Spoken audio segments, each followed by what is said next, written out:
মাননীয় স্পিকার, আমি একজন আলিম মুফতি। আমাদের রাজনীতির ইতিহাস সবচেয়ে প্রাচীন। আলেমদের রাজনৈতিক ঐতিহ্য হাজার বছরের বেশি পুরানো। স্বাধীন বাংলার 500 বছর মুসলমানদের সরকার এদেশে কোরআন সুন্নাহর আলোকে রাষ্ট্র পরিচালনা করেছেন।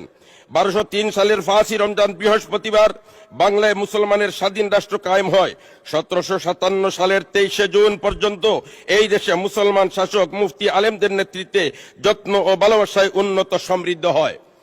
মাননীয় স্পিকার, ব্রিটিশ উপনিবেশ কায়েমের পর সর্বপ্রথম আলেমদের নেতা মৌলানা শাহ আব্দুল আজিজ মুহাদ্দিস দেহলভী রহমতুল্লাহি তাআলা আলাইহি ইংরেজের বিরুদ্ধে প্রথম বিদ্রোহ ঘোষণা করে ফতোয়া প্রদান করেন।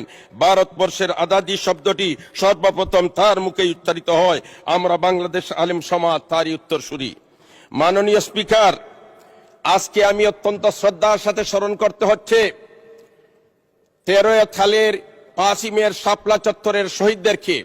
আমি শ্রদ্ধার সাথে স্মরণ করি 91তে এই দেশ স্বাধীন করতে যারা রক্ত দিয়েছে, শাহাদত বরণ করেছে, তাদেরকে শ্রদ্ধার সাথে স্মরণ করি।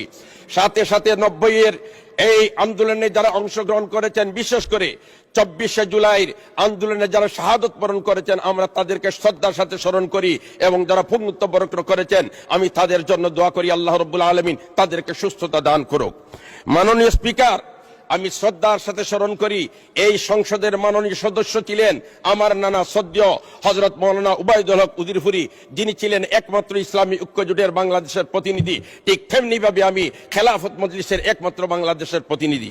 মাননীয় স্পিকার, আমি শ্রদ্ধার সাথে স্মরণ করি এই হেফাজতের আন্দোলনের নেতৃত্ব দানকারী শাইখুল ইসলাম আল্লামা আহমদ শফি রহমতুল্লাহ আলাইহিকে।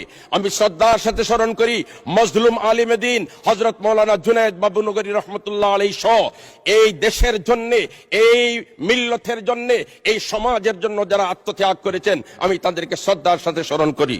মাননীয় স্পিকার, আমার নির্বাচনী এলাকা জকিগঞ্জ খালাইঘাট।